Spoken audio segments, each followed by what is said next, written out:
Class 8th। आज हम आपके सामाजिक विज्ञान में सामाजिक एवं राजनीतिक जीवन भाग 3 के छठे पाठ हमारी आपराधिक न्याय प्रणाली को पढ़ेंगे।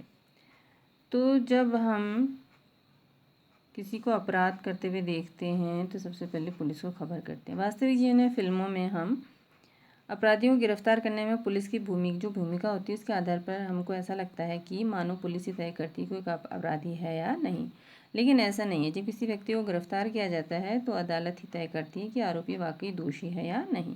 संविधान के अनुसार अगर किसी भी व्यक्ति पर कोई आरोप लगाया जाता है तो उसे निष्पक्ष सुनवाई का अधिकार होता है। तो यहाँ पर ये चित्रकथा के माध्यम से एक घटना दी है कि मुंबई में एक श्रीमती शिंदे हैं जो तैयार हो रही है, लेकिन उनको गले का हार नहीं मिल रहा है। तो अपने पति से कहती हैं कि शायद हमारी नौकरानी शांति ने वो चुरा लिया, क्योंकि कमरे में सफाई करती है। और वो शांति से कहती है कि तुमने मेरा हार लिया सो वापस लौटा दो। और जो उनके पति हैं शिंदे साहब, वो उसके कमरे की नौकरानी के कमरे की तलाशी लेने जाते हैं। तो वहाँ पर उनको 10,000 रुपये मिलते हैं और उन्हें यकीन हो जाता है कि उसने वो हार बेचकर वो पैसा ये रखा हुआ है। और वो पुलिस में जाते हैं और अपन FIR लिखाते हैं और शिंदे के कहने पर सब इंस्पेक्टर राव जो है FIR दर्ज कर देते हैं। फिर वो शिंदे के घर आते हैं और जो बयान दर्ज कर कहते हैं कि बयान दर्ज करूँगा, और लिफाफे को जो रुपयों का लिफाफा तो सील करके सबूत के तौर पर अपने साथ ले जाते हैं। फिर शांति का भाई जो सुशील है वो आता है और उनसे सब इंस्पेक्टर से विनती करता है कि वो शांति को छोड़ दे। तो उस पर गुस्सा करता है कि तुमने सारा ये तो अदालत में ज़मानत का आदेश लेकर आओ। लेकिन तो कहता है कि मैं कहाँ से लाऊंगा और कौन मेरा ज़मानती बनेगा। तो वो सब इंस्पेक्टर राव जो होता है सुशील को भी 2 दिन तक हवालात में रख लेता है, उससे बहुत मार पिटाई करता है कि इल्ज़ाम कबूल कर ले। लेकिन वो कहता है कि बार बार कहता है कि निर्दोष है, फैक्ट्री मजदूरी करता है। तो 2 दिन बाद पुलिस उसे छोड़ देती है और अदालत ने 1 महीने बाद शांति की जमानत तो अर्जी मंजूर कर लेती, लेकिन उसके लिए ज़मानत के साथ जो रुपये देने पड़ते हैं तो उसे 20,000 रुपये देने थे। तो उसके लिए कोई ज़मानती बनने को तैयार नहीं था, तो इसलिए बेचारी जेल में ही पड़ी रही। तो डरी हुई थी कि मुकदमे का क्या होगा, तो उसे अपने सोचती है कि हमने तो मिल बचाया था। पुलिस जो कहती है मजिस्ट्रेट की अदालत में आरोप पत्र दायर करती है। अदालत की ओर से आरोप पत्र और गवाहों के बयान की एक नकल शांति को दे दी जाती है। शांति अदालत को बताती है चोरी के इस झूठे इल्ज़ाम से बचने के लिए उसका वकील नहीं है। तो मजिस्ट्रेट महोदय जो है उसको सुनकर अधिवक्ता जो वकील कमला रॉय को सरकारी खर्चे पर बचाव पक्ष का वकील बना देते हैं। संविधान के अनुच्छेद 22 के अनुसार प्रत्येक व्यक्ति को एक वकील के जरिए अपना बचाव करने का मौलिक अधिकार प्राप्त है। संविधान के अनुच्छेद 39A में ऐसे नागरिकों को वकील मुहैया कराने की जिम्मेदारी राज्य के ऊपर सौंपी गई है जो गरीबी या किसी वजह से वकील नहीं रख सकते हैं।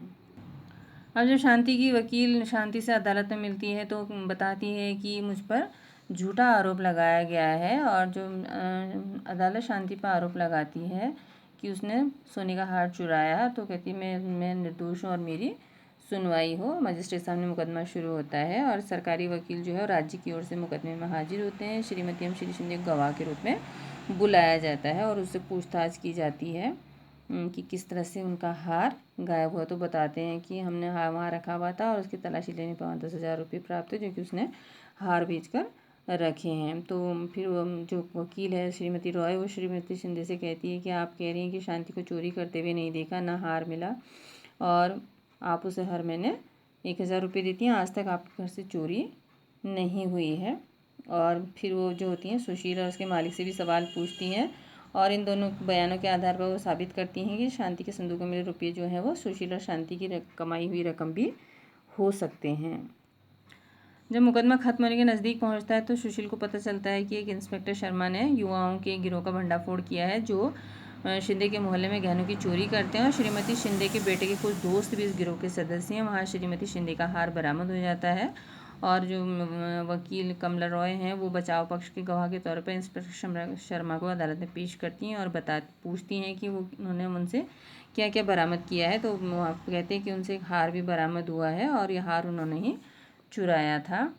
तो न्यायाधीश महोदय सारे गवाहों के बयान सुनते हैं और उसके बाद वो वकील कहती हैं कि शांति निर्दोष है इसलिए बरी कर दिया जाए। तो उनको बरी कर दिया जाता है और 10,000 रुपये जो है वो पुलिस ने जो बरामद किए थे वो भी लौटाए दिए जाएंगे। और जो सब इंस्पेक्टर राव की लापरवाही पर खास तौर से ध्यान दिया जाए जिसकी वजह से शांति को जेल जाना पड़ा। तो इस घटना के आधार पर आप देखते हैं कि पुलिस, सरकारी वकील, बचाव पक्ष का वकील और न्यायाधीश 4 अधिकारी आपराधिक न्याय व्यवस्था के मुख्य लोग होते हैं। तो इन चारों की भूमिका है। अपराध की जांच करने में पुलिस की भूमिका। पुलिस का महत्वपूर्ण काम होता है किसी अपराध के बारे में मिली शिकायत की जांच करना। जांच के लिए गवाहों के बयान दर्ज होते हैं, सबूत इकट्ठा होते हैं और जांच के आधार पर पुलिस अपनी राय बनाती है। अगर पुलिस को ऐसा लगता है कि सबूतों से आरोपी का दोष साबित होता दिखाई दे रहा है तो पुलिस अदालत में आरोप पत्र चार्जशीट दाखिल करती है। और ये तय करना पुलिस का काम नहीं है कि कोई व्यक्ति दोषी है या नहीं, यह न्यायाधीश को तय करना होता है। और कानून के शासन के बारे में हमने पढ़ा था, तो जिसका सीधा अर्थ होता है कि हर व्यक्ति देश के कानून के अधीन है। पुलिस भी इसी कानून के तहत आती है, लिहाजा पुलिस को हमेशा कानून के मुताबिक मानवाधिकारों का सम्मान करते हुए जांच करनी चाहिए। और सर्वोच्च न्यायालय से गिरफ्तारी, हिरासत और पूछताछ के बारे में पुलिस के लिए कुछ दिशा निर्देश हैं। इन दिशा निर्देशों के अनुसार ही पुलिस को जांच के दौरान किसी को भी सताने, पीटने या गोली मारने का अधिकार नहीं है। और छोटे अपराध के लिए भी पुलिस किसी को सजा नहीं दे सकती। संविधान के अनुच्छेद 22 और फौजदारी कानून में प्रत्येक गिरफ्तार व्यक्ति को निम्नलिखित मौलिक अधिकार दिए हैं। गिरफ्तारी के समय उसे जानने का अधिकार है कि गिरफ्तारी किस कारण से की जा रही है। गिरफ्तारी के 24 घंटों के भीतर मजिस्ट्रेट के सामने पेश होने का अधिकार है। गिरफ्तारी के दौरान या हिरासत में किसी भी तरह के दुर्व्यवहार या यातना से बचने का अधिकार है। पुलिस हिरासत में दिए गए इकबाल या बयान को आरोपी के खिलाफ सबूत के तौर पर इस्तेमाल नहीं किया जा सकता। 15 साल से कम उम्र के बालक किसी भी महिला को केवल सवाल पूछने के लिए थाने में नहीं बुलाया जा सकता। सर्वोच्च न्यायालय ने किसी भी व्यक्ति की गिरफ्तारी, हिरासत और पूछताछ के बारे में पुलिस या अन्य संस्थाओं के लिए कुछ खास शर्त और प्रक्रियाएं तय की हैं। इन नियमों को डी के बसु दिशा निर्देश कहा जाता है। इस प्रकार है: गिरफ्तारी या जांच करने वाले पुलिस अधिकारी को पोशाक पर उसकी पहचान, नाम पट्टी और पद स्पष्ट और सटीक रूप से अंकित होना चाहिए।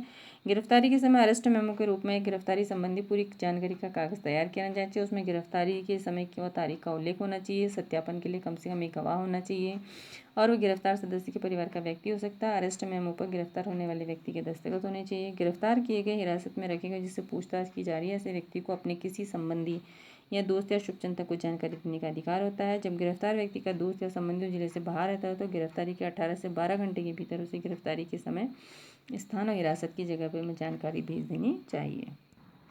अब है प्रथम सूचना रिपोर्ट, प्राथमिकी या एफआईआर। तो एफआईआर दर्ज करने के बाद ही किसी अपराध की पड़ताल शुरू होती है और किसी संज्ञेय अपराध की सूचना मिलने पर थाने के प्रभारी अधिकारी को फौरन एफआईआर दर्ज करनी चाहिए।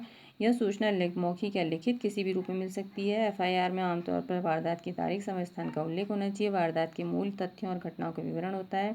अपराधियों का पता होता है, उनके नाम तथा गवाहों का भी उल्लेख होता है। एफआईआर में शिकायत दर्ज कराने वाले का नाम, पता। एफआईआर के लिए पुलिस के पास एक खास फॉर्म होता है, इस पर शिकायत करने वाले के दस्तखत कराए जाते हैं। शिकायत करने वाले को पुलिस से एफआईआर की मुफ्त पाने का कानूनी अधिकार होता है। कोई भी आपराधिक उल्लंघन जनता के विरुद्ध होता है और वो अपराध केवल पीड़ित व्यक्ति को ही नहीं बल्कि पूरे समाज के प्रति अपराध होता है। तो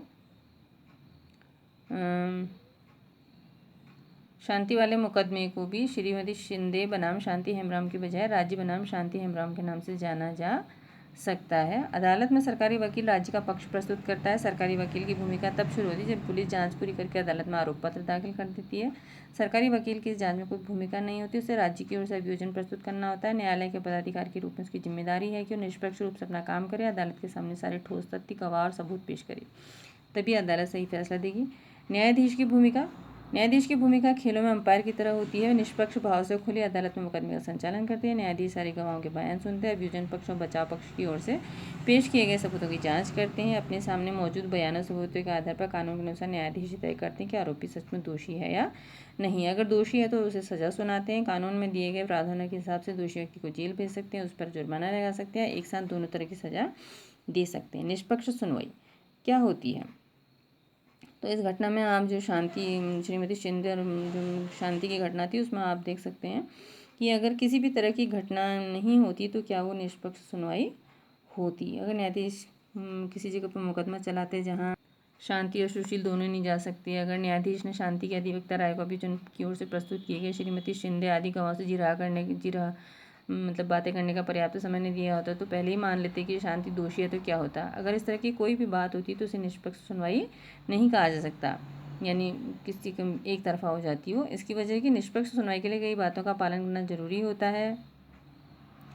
संविधान के अनुच्छेद 21 में जीवन के अधिकार का आश्वासन दिया गया है। इसका अर्थ है किसी भी व्यक्ति के जीवन या स्वतंत्रता को केवल एक तर्कसंगत और न्यायपूर्ण कानूनी प्रक्रिया के जरिए ही छीना जा सकता है। निष्पक्ष सुनवाई में सुनिश्चित किया जाता है कि संविधान के अनुच्छेद 21 का पूरी तरह पालन हो। और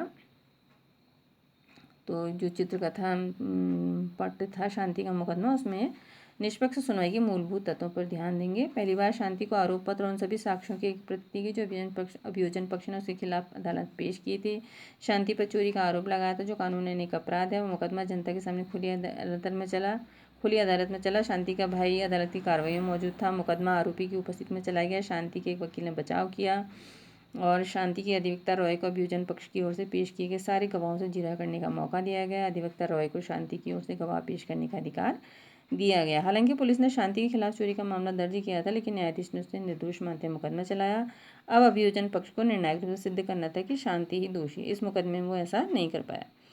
न्यायाधीश ने अदालत के सामने पेश किए गए साक्ष्यों के आधार पर ही मुकदमे का फैसला सुनाया। न्यायाधीश ने शांति की कमजोर स्थिति के आधार पर बिना सोचे समझे यह फैसला नहीं लिया कि उसमें चोर है। इसकी बजाय न्यायाधीश का आचरण लगातार निष्पक्ष रहा, यानी कि वो तटस्थ रहे, किसी के पक्ष में नहीं रहे। और चूंकि साक्ष्यों से सिद्ध हो गया कि शांति की बजाय कुछ युवकों ने चोरी की, इसलिए उन्होंने शांति को आज़ाद कर दिया। शांति को इसलिए न्याय मिला क्योंकि उसे निष्पक्ष सुनवाई का मौका दिया गया था। तो इस अध्याय में जिन लोगों का जिक्र किया गया, संविधान और कानून दोनों में कहा गया है कि उन लोगों को अपनी जिम्मेदारी सही ढंग से निभानी चाहिए। प्रत्येक नागरिक, चाहे वह विभिन्न वर्ग, जाति, धर्म, वैचारिक मान्यताओं के, उन्हें निष्पक्ष सुनवाई का अधिकार दिया जाए। कानून का शासन कहता है कि कानून के सामने हर कोई बराबर है। अगर प्रत्येक नागरिक को संविधान के माध्यम से निष्पक्ष सुनवाई का अधिकार न दिया जाए तो इस सिद्धांत का कोई खास मतलब नहीं रह जाएगा।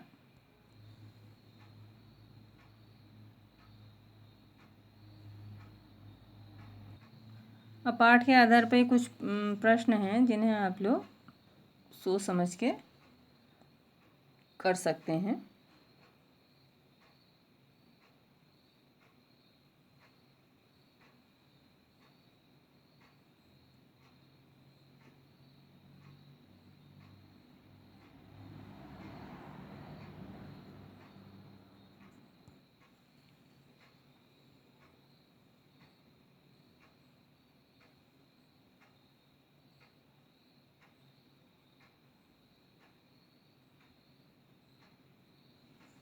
Thank you for watching.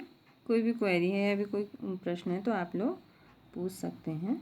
Thank you. Please like, share and subscribe.